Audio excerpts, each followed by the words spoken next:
Rebooting a legendary franchise is no easy task. By the late 2010s, the series had become bloated, tired and creatively bankrupt. Year after year, it felt like a paint job on the same old chassis. But in 2019, something changed. Gritty, cinematic, and surprisingly restrained.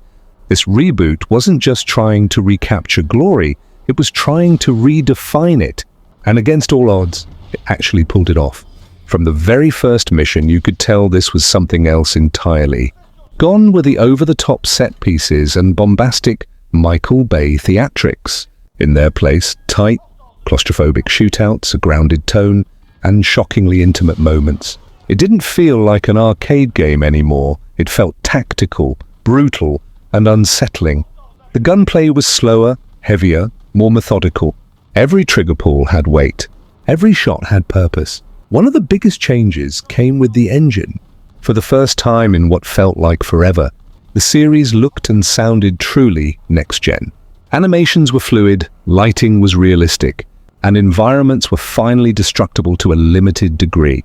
And that's where the comparisons to a certain other military shooter come in. There were moments, especially in the night ops, with nods to real-world combat footage where it almost felt like a battlefield game. Leaning corners using night vision, clearing rooms. It was cinematic, yes, but also precise. That blend of tactical pacing and raw immersion felt borrowed, but never cheaply so. It was inspired. Multiplayer, along the backbone of the series, took a turn toward realism too.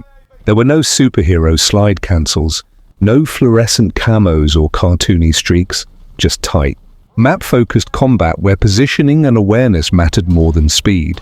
Some maps were controversial, Piccadilly in particular, but the overall direction was clear. Less arcade, more military sim. And the new gunsmith system? A dream for customization freaks. You could tweak every aspect of your weapon, from muzzle to rear grip, and it made your gun feel truly yours. This wasn't just another annual release, it was a statement. A reset, a line in the sand. The reboot took risks, especially in tone.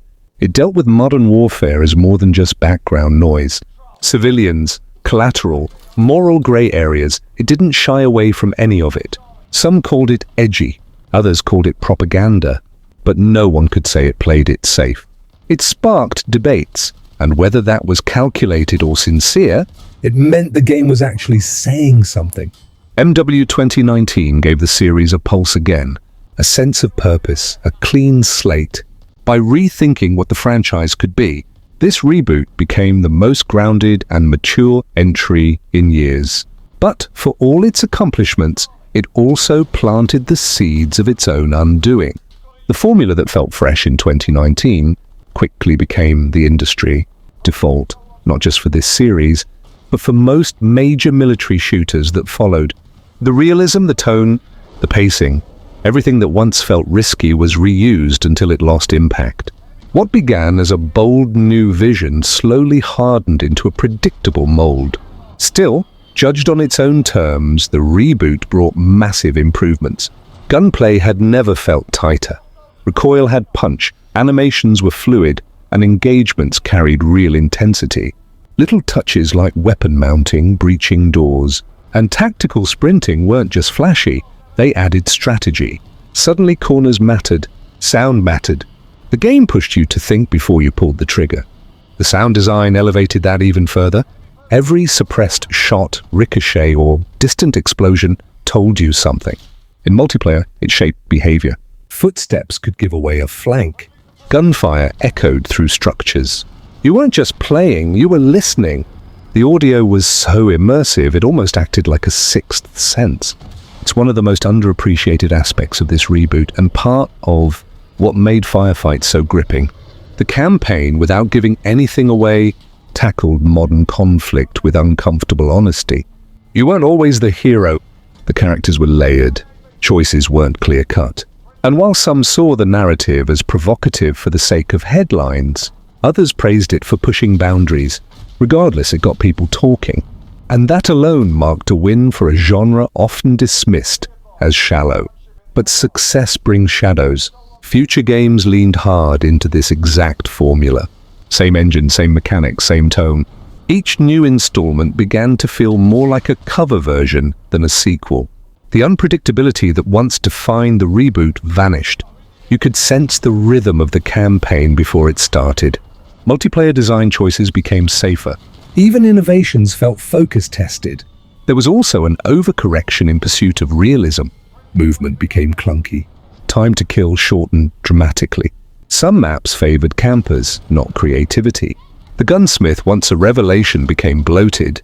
Attachments with barely noticeable differences were spread across massive trees. The series that once felt re-energized began to feel bloated again, only now with tactical gear. And yet, it's hard to be too harsh. MW 2019 remains one of the most influential shooters of its generation. It proved that reboots could succeed not by copying the past, but by reimagining it. It showed restraint where excess once reigned. It respected the player's intelligence.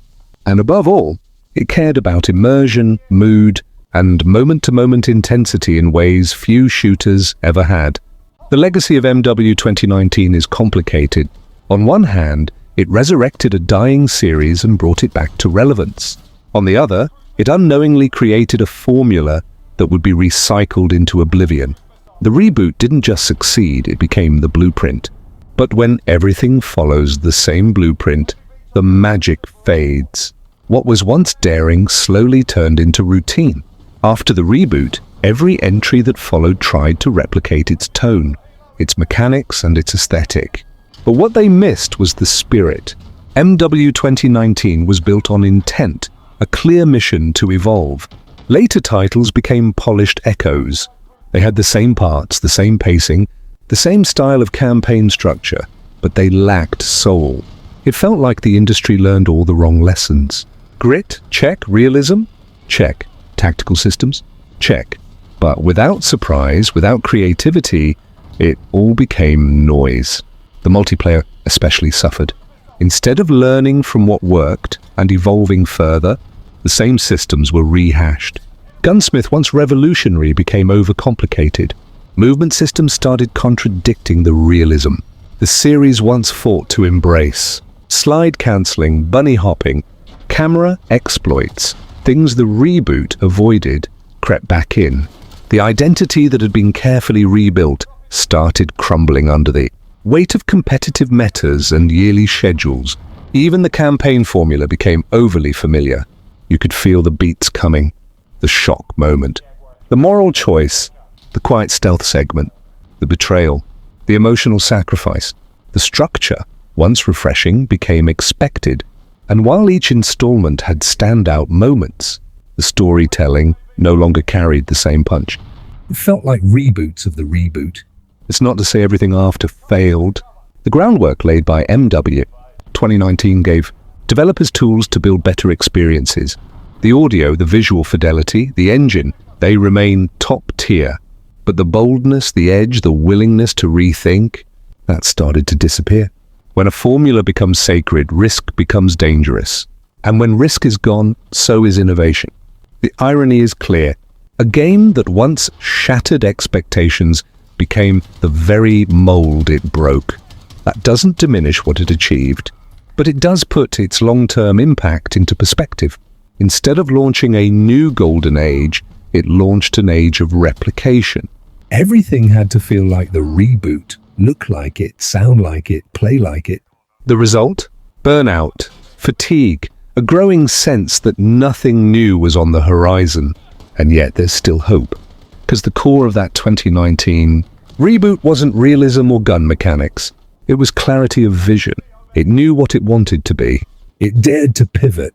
It respected the player and trusted the experience. If the series, or any shooter, really can recapture that mindset, there's still room to grow. Maybe what comes next won't imitate MW 2019. Maybe it'll learn from it.